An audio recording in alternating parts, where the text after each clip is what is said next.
We're in Gandhi Bazaar right now. We're here to know about Bangalore South Abhyarthis, one from BJP and one from Congress. So let's talk to people and figure out what they have to say. So April 18th elections ಇದೆ. ನಿಮ್ಮ ಅಭಿಪ್ರಾಯ ಏನು? ಎಷ್ಟೊಂದು candidates ಇದ್ದಾರೆ, ಅದರಲ್ಲಿ major candidates ಕಾಂಗ್ರೆಸ್ಸಿಂದ B K Hariprasad ಅವರಿದ್ದಾರೆ, B J ಪಿಯಿಂದ ತೇಜಸ್ವಿ ಸೂರ್ಯ ಅವರಿದ್ದಾರೆ. ನಿಮ್ಮ ಸಪೋರ್ಟ್ ಯಾರಿಗೆ ಮತ್ತು ಯಾರು ವಿನ್ ಆಗಬೇಕು ಅಂತ ನೀವು? So who do you think should come to power? Who is you support with? Modi. Yeah, even me, Modi. Who does work for country, they should come. Public, we know that, right? So Modi ಗೆಲ್ಬೇಕಂದ್ರೆ Bangalore south ಇಂದ ನಾವು ಯಾರಿಗೆ vote ಹಾಕಬೇಕು? Tejas Surya. So if Modi has to win, who will you have to vote for in Bangalore south? Tejasvi Surya. Tejasvi Surya. Obviously. Tejasvi. Tejasvi Surya. Tejasvi Surya. Of course. Tejasvi. Tejasvi Surya. Tejasvi Surya. And Y?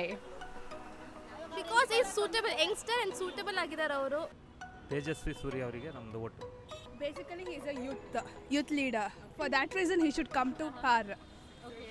And he should get a chance to serve people.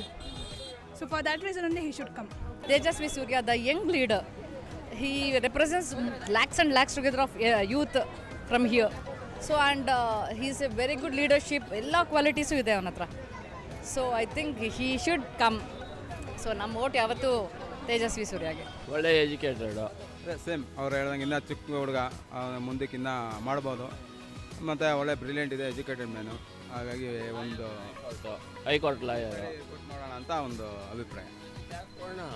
ಹಾಗಾಗಿ ಹೆಂಗೆ ಹೊಸಬರಿಗೆ chance ಕೊಟ್ಟಿದ್ದಾರೆ, ಅವ್ರು ಬರಲಿ ಅಂತ ನಮ್ಮ ಉದ್ದೇಶ. B K Prasad ಅವ್ರಿಗೆ support ಮಾಡಿ. ಅವರು ಆಗಿರೋರು ರಾಜ್ಯಸಭಾ ಸದಸ್ಯರು ಆಗಿರೋರು ಅವ್ರಿಗೆಲ್ಲ ಇವು ಹೊಸದಾಗಿ ಬಂದಿರೋರು ಕೊಡೋಣ ಅಂತ ಚಾನ್ಸ್. ಅನಂತಕುಮಾರ್ ಅವರ ಆಶೀರ್ವಾದನೂ ಅವರಿಗಿದೆ, ಹಾಗಾಗಿ ಅವರಿಗೆ ಹಾಕೋದು ನಾವು. ದೇಶಕ್ಕೆ ಮೋದಿ, ತಕ್ಷಣಕ್ಕೆ ಸೂರ್ಯ. ಮುಂದೆ ಅವರಿಗೆ ಅವಕಾಶ ಇದೆ, ಅದರಲ್ಲಿ ಮಾಡೇ ಮಾಡ್ತಾರೆ. ಅಮೇಝಿಂಗ್. ಸೊ ವೋಟ್ ಹಾಕ್ತಾ ಇದ್ದೀರಾ 18th? ಡೆಫಿನೆಟ್ಲಿ ಮಿಸ್ ಮಾಡದೆ ಹಾಕ್ತೀವಿ. ಶ್ಯೂರ್. ಶೋರ್.